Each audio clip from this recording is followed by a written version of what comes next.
Hello there, and welcome back to The Walking David. In this episode, I'm going to be talking about Season 1, Episode 2 of The Walking Dead entitled Guts.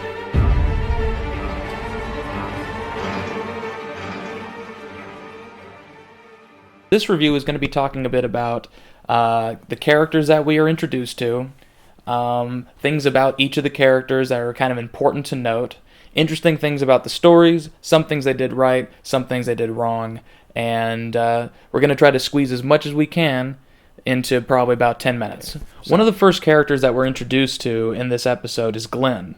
Now, some important things to note about Glenn. His name is Glenn Rhee. His previous job before the apocalypse started was that he was a pizza boy. Now, the reason this is really crucial, honestly, to Glenn's character, although it seems just kind of like a throwaway thing, is that he knows the ins and outs of cities. At least Atlanta in particular. Another thing to note about Glenn throughout this episode is when he sees Rick and he sees how good of a leader he is, I think he sees something in Rick that he wishes he could be. Not that Glenn is bad or anything, but he's definitely not a leader. He's a valuable member. He's very good with directions and kind of proving himself worthy. He's not bad at killing walkers. He's not a bad shot. But he's just not a leader like Rick is. Glenn also actually tells Rick some of the crucial elements about the walkers, that they are attracted to sound and smell. Because keep in mind, Rick's been in a coma. He's not aware of all the eccentricities that each of these walkers have. We're also introduced in this episode to Andrea. Now, the interesting thing about Andrea is that even up until this point, she still doesn't know some things that are very valuable to her own survival. She points out in the episode that she doesn't even know how to take the safety off of her gun. Yet she points it at Rick in like a fit of rage, and she doesn't even have her finger on the trigger, if you notice in the episode. So she doesn't even really mean what she's saying. And so she's kind of got a little bit of a flair for the theatrical, I think.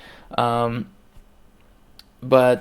what's weird about the fact that she doesn't even know how to fire a gun and she hasn't had any practice firing a gun is that she has this huge protection complex over her sister. Like, she's just got this big sis mentality, like, she is helpless, I have to help her. And she's so fixated on helping her that she doesn't even bother to learn how to protect herself. Which I think we see later on in some episodes kind of come to fruition, the fact that she probably should have focused on herself a little bit as well. You all know what I'm talking about. It's coming. Another really interesting character is Merle Dixon. Interesting thing about Merle, he's not in the comic books. Him or Daryl Dixon, neither of them are in the comics. Nonetheless, though, they're extremely crucial characters, because similar to Glenn, is that they are extremely good at knowing the ins and outs of locations, particularly the woods and the countryside, because Merle and Daryl come from the country. They are kind of the rednecks of the show, at least at the very start. Granted, they have significant changes that happen to them later on in the series, but at first, they are country trackers, and also they're mostly Merle, but Daryl has a little bit of this as well in the beginning, is that they are act now, think later type of people. You know, Merle, for example, when we first see him in this episode, he's shooting off rounds on the top of a building, attracting walkers.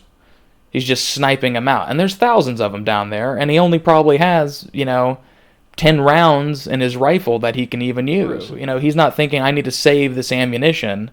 He's just thinking, it's, fun to shoot this stuff. And when people tell him to stop, he really doesn't take it very well. Now, he's also a racist, and the only reason that really even comes into play is the fact that it shows that people are still kind of pieces of shit in the apocalypse. How some people just don't change and have no intent on changing. The other aspect of that is that in the episode, T-Dog, one of the other characters that we're introduced to, is a black guy, but because of Merle's racist behavior, he gets himself put in a terrible position. And I think they did that intentionally to try to show people that, look, certain kinds of people that are alive right now in this world, you just can't have. it's already bad enough that you're dealing with the walker element, but to add on murderers, rapists, racists, just bigots in general, it doesn't help anything, and it distracts you from the real problem at hand, which is survival. And you'd think in this world that you'd all band together, which is what Rick's point was when he handcuffs Merle to the pipe on the rooftop, is that, we only can survive together, not apart. And that's very true, and that speaks volumes about Rick's character. But I'm going to get to him in a minute. We get brief flashes of some characters at the campsite. We see Dale, and we get to hear a little bit from him, not much. This episode isn't really that, but in the next one we'll talk about him more when he's more of a relevant character to the story. When we're at the campsite, Shane is probably one of the most crucial characters to focus on, due to the fact that he was Rick's ex-partner and best friend since they were children, and he's also hooking up with Rick's wife, Lori. Now, I have very strong opinions on this, and I'm sorry if people don't like it, but I think many of you would agree that what Shane and Lori do together is disgusting. Not because of the fact that sex is bad, but the fact that you lost your best friend, Shane, and Lori lost her husband, and Carl lost his dad, supposedly. Up to that point, that's what they think. And you're having a quick one before, Carl comes back. It's just gross. Now, the actress who plays Lori, in fact, she goes on to say that she played the relationship as a primal reaction to coping with their situation. Like, it wasn't even a relationship. It was just sex. It was a release, a tension release. Fuck off. It's a zombie apocalypse. It's going to be stressful from time to time. I'm going to have to get used to it. Oh. What if they were having sex? Shane's grunting so loud that a walker comes up. They don't hear it. Walker gets Shane. Shane gets Lori. And that whole situation plays out. And then they come back to attack the campsite. It's like they don't really... Once again, these people are acting before thinking. And that is a problem. And I think that is a crucial element to remember throughout this episode and throughout the later episodes, is some of these people just act before they think. And that can really bite you in the ass. Okay, so on to Rick. There's a lot of interesting things about Rick in this episode, just because it speaks volumes about his character, because we're still following him through this situation. We're still learning a lot of these things. As he's meeting new people, so are we. As he's trying to fight to come up with a plan to get out of Atlanta, we feel the anxiety. I mean, we feel like we're right there going like, how are we going to do this, man?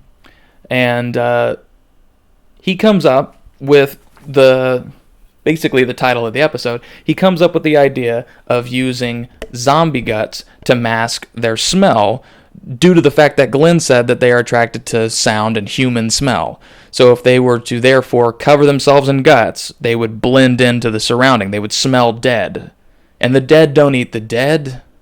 Here's an interesting point, by the way, that I've been wanting to bring up for a long time, is when does a walker that is eating a human stop eating them?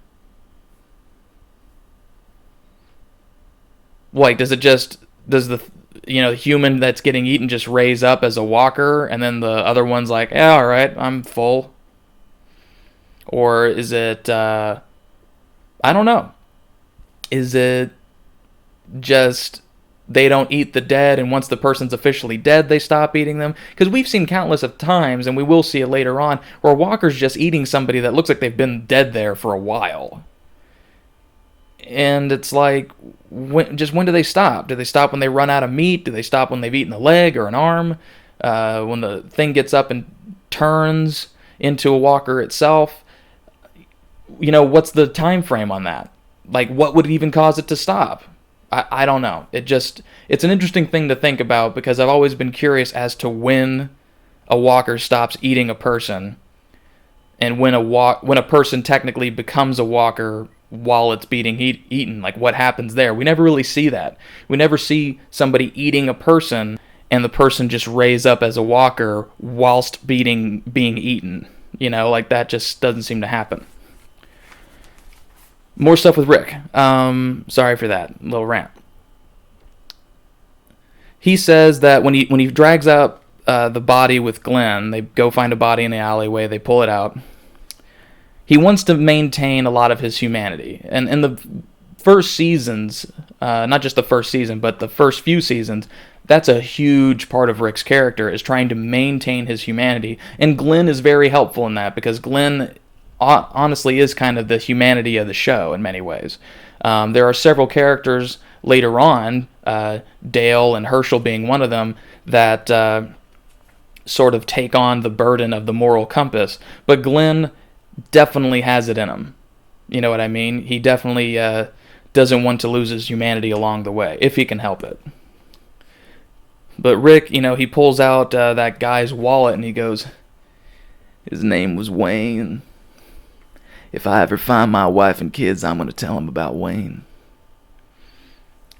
He doesn't, by the way. Just, that's a spoiler. He doesn't say anything about Wayne. At least I don't remember him saying anything about Wayne.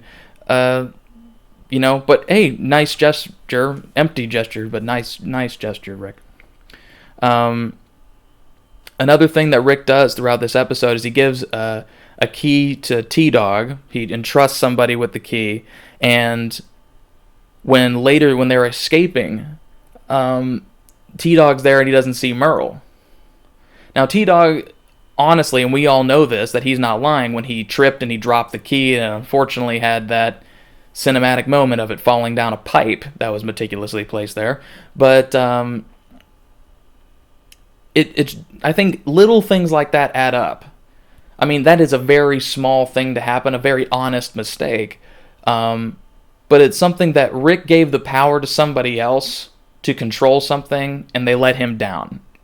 And I think that's something crucial to remember. You don't have to read too much more into it, but just keep in mind that Rick, throughout this series, will try to instill power into somebody that he trusts or that he thinks he can trust, and they end up letting him down. And it just kind of pushes him away from his trust of people. Rick in this episode seems like an apocalypse genius, like he was just meant for this world, because he immediately comes up with solutions to the problems that they face. How are they going to get out when there's a front entrance, there's a back entrance? Okay, Glenn, you steal a car that I'm going to break into, the alarm's going to go off because I broke into it, and then you drive it around to the front, distract all the walkers away, and while you do that, I'm going to go and hop in this construction vehicle that was just left there with the keys in it. I'm going to drive it to the back, raise up the door in the loading dock, they leave the department store, and then we all just head back to the campsite. We'll follow Glenn. The Guts idea, coming up with that, I mean, it's a brutal thing to have to do, but he was the one to make that decision. And I think that's what makes him such an amazing leader, is that you have to make those tough decisions. Thank you, everybody, for watching this review of Guts. I really hope you enjoyed it, and leave a comment below if there's something that I left out that you really wanted to talk about, because maybe I'll make a video about it. So, thank you from here at The Walking David, and I'll see you next time. Peace. Somebody the other day actually told me that I look like Rick Grimes from the comic book, at least the first issue, so tell me what you think. Here we are.